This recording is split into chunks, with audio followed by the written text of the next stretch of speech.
This Ramadan has to be a game changer for every family that is hearing this. There are so many ways that we can cultivate a family environment in Ramadan. And the first of those is that the family unit has to be a complementary, a cooperating unit. So build that Ramadan environment at home. That weekly, daily Quran circle, that story time with the kids. Build it, don't buy it, don't outsource it. Some things can never be outsourced. Everywhere we look today, the family unit is broken. We have a divorce rate of 1 in 4 people, 1 in 4 couples experiencing divorce. We have single mothers looking after children up and down the country. We have Muslim families themselves living together but still fragmented, husband and wife like housemates living in different rooms of the house. Everywhere we look, it doesn't look very good, the state of the family today. Ramadan is an opportunity to change that. Ramadan is an opportunity to revive the bonds within the family and revive that community experience on a large scale and on a smaller scale within the family. As a Muslim community, as parents, as families, what is the approach that we take when it comes to tarbiyah, the nurturing and the development of our families? The vast majority of us, we buy, we don't build. Parents today are glorified drivers, picking their children up and dropping them from madrasa, from football, from school, from chess class, from this class and the other class. So much so that the only quality time a parent gets with their child is perhaps in the car, during which the parent is shouting at the child to shut up in the back seat while I drive please, because I'm trying to reverse my car. Psychologists say that on average today, the average parent gets 15 minutes of one-to-one time with the child. As we enter into Ramadan, we have to change this narrative. And to do that, we have to recall one of the greatest examples of fathers that we have had in the history of Islam. I want to take you many thousands of years ago to the father of all prophets, Ibrahim alayhi salam. Ibrahim alayhi salam, on the command of Allah, has left his child and his wife in the middle of the Arabian desert.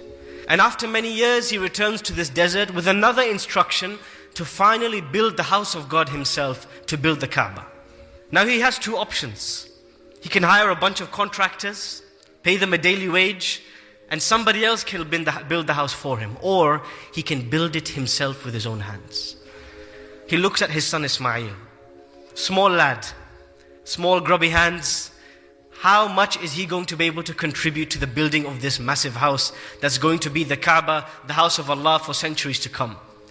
It's probably a smarter move to just ignore him and tell him to stay at home with mom, while Ibrahim alayhi salam does the heavy lifting himself. But no, Ibrahim alayhi salam brings Ismail alayhi salam to the construction site. And brick by brick, they build the Kaaba together. When Allah mentions this in the Quran, Allah subhanahu wa ta'ala delays the name of Ismail. وَإِذْ يَرْفَعُ إِبْرَاهِيمُ الْقَوَاعِدَ مِنَ الْبَيْتِ وَإِسْمَاعِيلُ. Because it was unexpected. It wasn't part of the plan. But Ismail alayhi salam, this small child, was brought into the construction project for one reason only. When you build something in-house, when children watch their parents sweat for the sake of Allah, bleed for the sake of Allah, weep for the sake of Allah, tire for the sake of Allah, lose sleep for the sake of Allah, that child is never going to forget that sight for the rest of their life. It will be imprinted, embedded in the fabric of their memory for years to come. Children do not remember stories, words on a textbook, blind ink on a white page. No, children remember most the live blood of their parents as they move and as they sway and as they bow in front of the Almighty. And this is what shaped Ismail alayhi salam. As Ibrahim alayhi salam builds the Kaaba, so too his son one day builds the Muslim civilization. If we become glorified delivery drivers, delivering our children from point to point, with having very little quality time with them, what are we building within them? We have outsourced so much of our tarbiyah, the nurturing of the future generation. We have outsourced their Quranic education. We have outsourced their skills. We have outsourced their secular learning. We've outsourced so much. What has left for us to give them? There is nothing left for us to give them. This Ramadan has to be a game changer for every family that is hearing this. There are so many ways that we can cultivate a family environment in Ramadan. And the first of those is that the family unit has to be a complementary, a cooperating unit. It should not be the case that a brother or a gentleman or a husband or a father is getting all the peaceful worship while his wife, the mother, is slaving away in the kitchen to produce 16 dishes for the iftar platter. It's got to be teamwork. The children have to be part of the journey. We cannot outsource their religious learning. There should be a weekly, a daily circle with the family. With younger children, stories work really well. And with older children, a Quranic circle works really well. For many parents in the audience, when we share this idea, sit with your family daily, weekly, have a competition in the household, have a goal to reflect on some Quran together. The first thing that comes to our mind is imposter syndrome. I don't know. How am I going to teach my child? I feel like an imposter. That's why I'm paying the Maulana. That's why I'm paying the masjid. That's why I'm dragging them to the conference, because I don't have anything to give them. You do have something to give them. The Prophet ﷺ said, بَلِّغُوا عَنِّي وَلَوْ آيَةً. Convey from me even if it is one verse. The one verse that a parent recites to their child is a verse the child will remember till the day they die.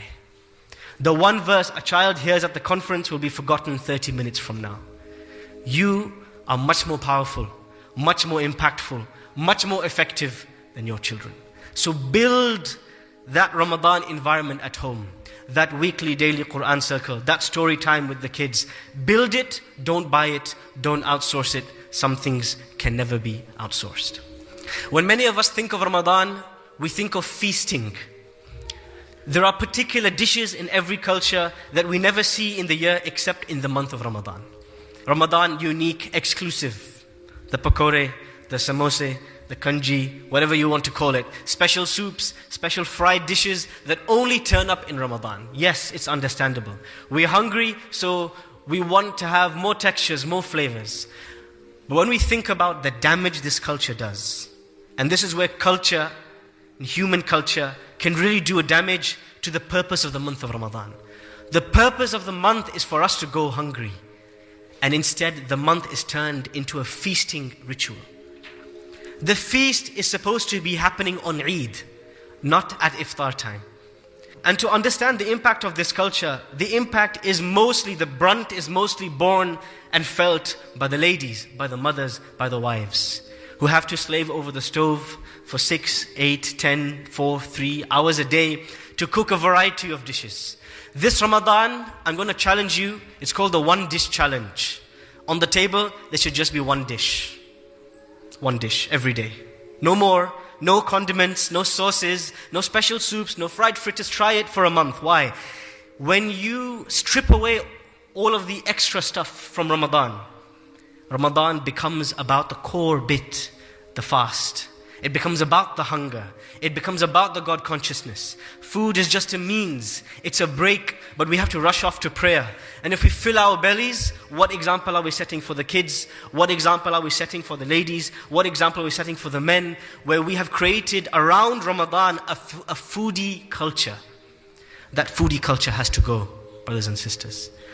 We know that the Prophet ﷺ, if I take you for a moment to the food culture in the house of the Prophet ﷺ, he would wake up some days and ask Aisha, "Oh Aisha, is there any food at home?" She would say, "Nope." He would say, "I'm fasting today." How many gentlemen in this audience can do that? The Prophet ﷺ, as it comes in Sunan at-Tirmidhi, that months would go by and nothing would be cooked in his house. The fire would never be lit. What would he live on? On dates and water, al-aswadan. Simplicity, minimize, cut it down. Live a minimal Ramadan rather than adding all of the bells and whistles to the food and to everything else that we do, the festivities, such that Ramadan becomes a month of stress and cooking and feasting, and we forget about the core, the Quran and the salah and the dua.